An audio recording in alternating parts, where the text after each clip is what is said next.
Power is in tearing human minds to pieces and putting them together again in new shapes of your own choosing. If you want to understand how the world's elite gain influence, control rooms, and bend decisions in their favor, you have to look beyond money.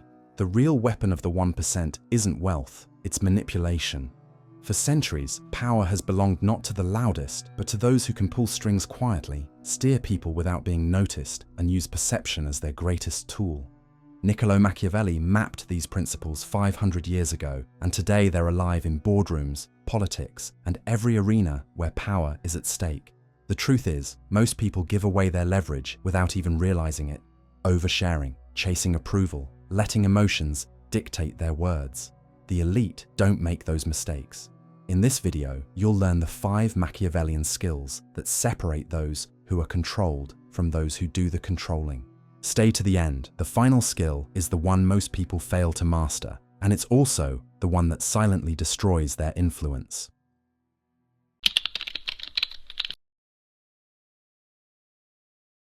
Every act of manipulation begins with a frame of mind. If you want to control others like the elite do, you cannot approach the world as a guest in someone else's house, timid and waiting for permission. You must think, as Machiavelli advised, like a prince. This doesn't mean arrogance. It means assuming that your presence, your perspective, and your will matter, because if you don't believe that, nobody else will.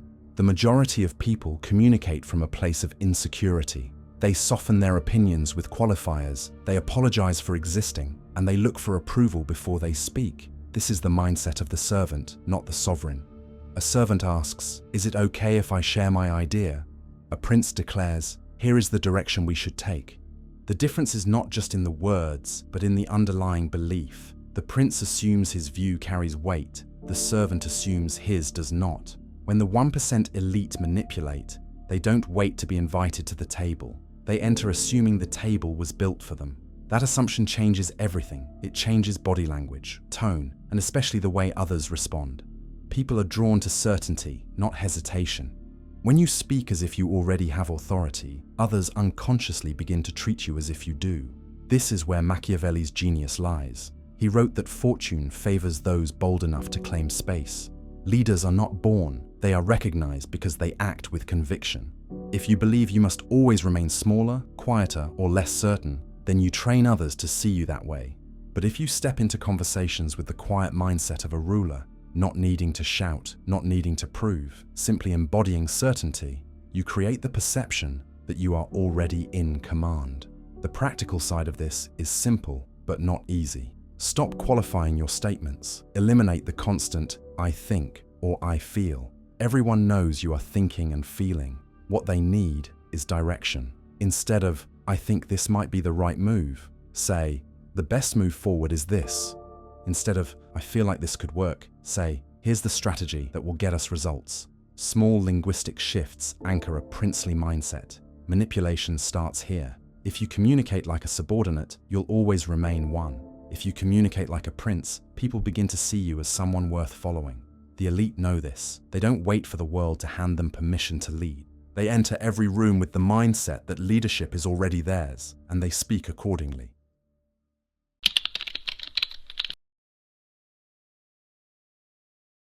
Nothing betrays weakness faster than uncontrolled emotion. Anger, frustration, or desperation may feel powerful in the moment, but to the trained eye, they expose your lack of discipline. Machiavelli warned that rulers who allow passions to guide them are easily manipulated by others. The elite understand this truth. To them, calm is not passivity, it is a weapon. High emotion clouds judgment. It makes you reactive instead of deliberate, and it hands the advantage to anyone patient enough to let you reveal yourself. The 1% elite cultivate the opposite, strategic calm.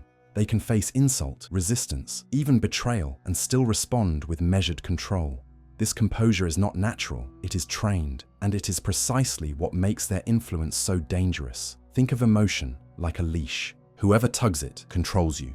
If someone can provoke you into an outburst, they own the conversation. They frame you as unstable, irrational, or weak. But if you absorb the blow without breaking, you reverse the dynamic. The one who expected you to react now feels unbalanced, while you remain steady. Calm under pressure is itself a display of dominance. The elites often use a simple mental shift. They treat provocation as free information. When someone insults them, raises their voice, or makes an emotional appeal, they don't see it as an attack. They see it as a confession. Emotion reveals where someone's vulnerabilities lie. By staying calm, you gain insight that others throw away in anger. In this sense, calm is not just restraint, it is active data collection.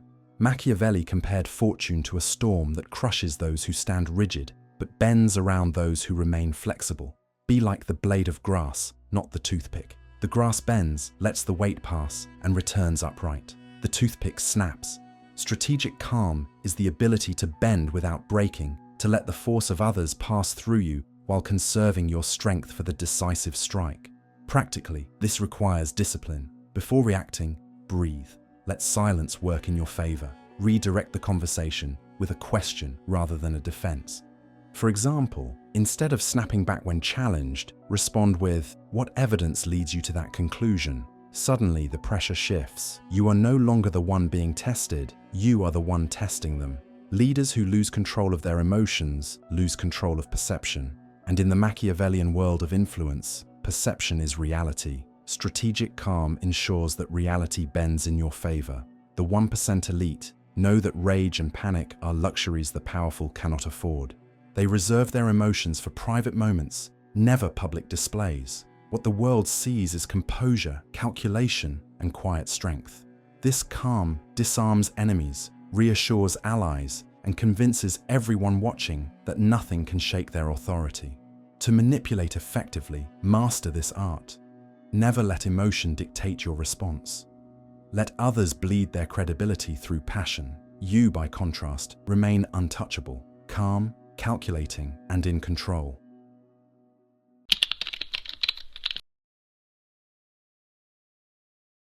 The average person believes power comes from having the best answers. The elite know the opposite is true.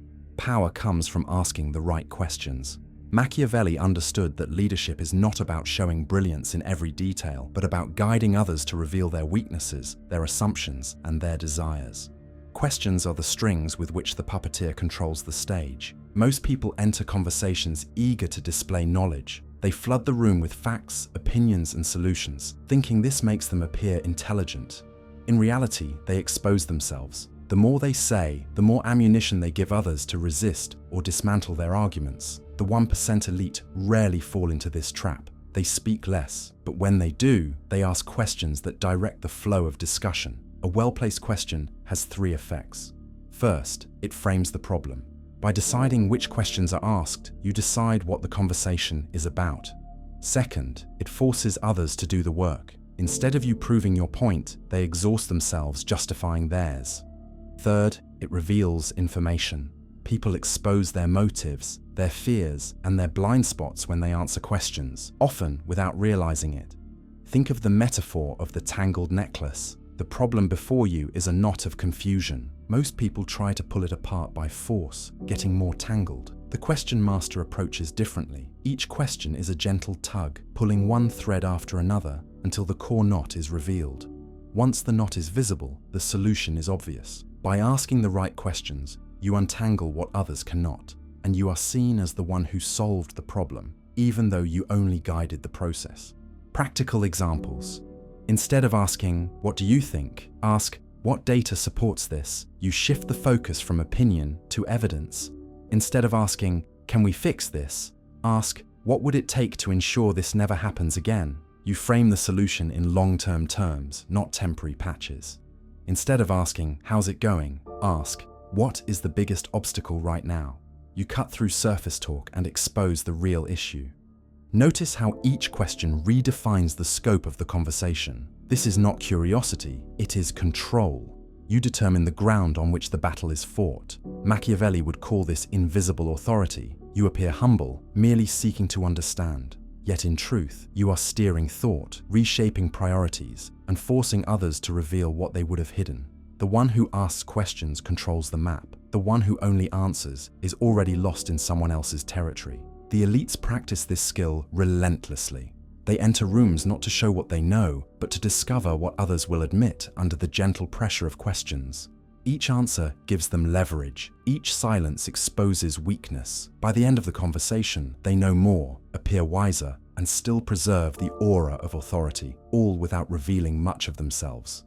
To manipulate like the 1%, stop chasing the role of the expert with all the answers. Become the master of questions. Let others expose themselves while you remain composed, guiding them deeper into the logic you have already set.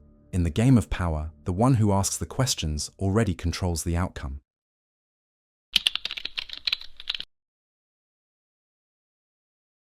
If knowledge is power, then words are currency. Every word you give away is a coin spent, and the elites never spend more than they must. Ordinary people ruin their influence not because they lack intelligence, but because they cannot stop talking. They over-explain, they soften their message, they reveal their doubts, and in doing so, they hand others the very tools that can be used against them. Machiavelli would remind us, the prince must always reveal less than he knows. Oversharing feels safe in the moment. You talk more to fill silence, to soften conflict, or to make yourself seem agreeable. But every extra detail is a thread that others can pull. The 1% elite do the opposite. They treat information like a weapon locked away, unsheathed only at the right moment. Their sentences are short, deliberate, and often incomplete. This forces others to lean in, to interpret, and to reveal themselves while trying to fill the gaps. In manipulation, omission is more powerful than explanation. Think of negotiation. The inexperienced side talks endlessly, listing reasons, justifications, and backstories. The seasoned manipulator speaks once, clearly, and then waits. The silence makes the other party nervous, so they start offering concessions just to keep the conversation alive. By saying less, the elite gain more. There is also protection in restraint. Oversharing creates vulnerability. The more you reveal about your intentions, fears, or strategies, the easier it is for others to anticipate and counter you. Machiavelli's advice was that a prince should be like a fox, hiding his tracks, never allowing others to see the full path of his thoughts. Secrecy multiplies your options, exposure narrows them. Practical tactics to avoid oversharing. The rule of 3. Share no more than 3 key points in any conversation. Anything beyond that becomes leakage.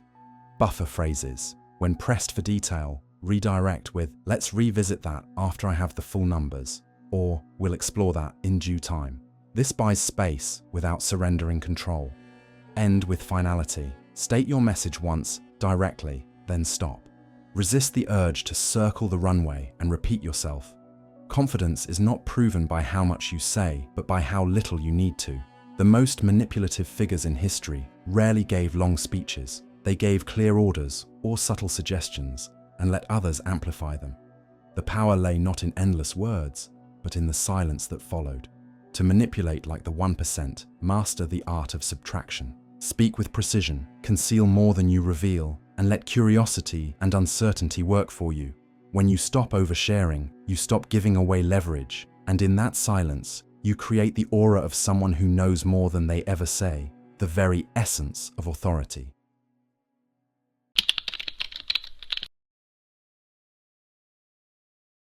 Manipulation is not chaos. It is not loud, desperate, or obvious. It is quiet architecture, carefully built in the shadows. And when you study the way the 1% operate through the lens of Machiavelli, you begin to see the same 4 moves appear again and again.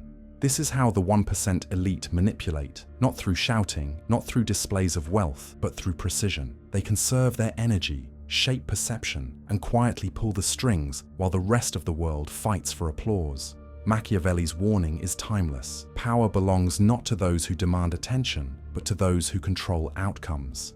That's how billionaires make their fortune and control the world.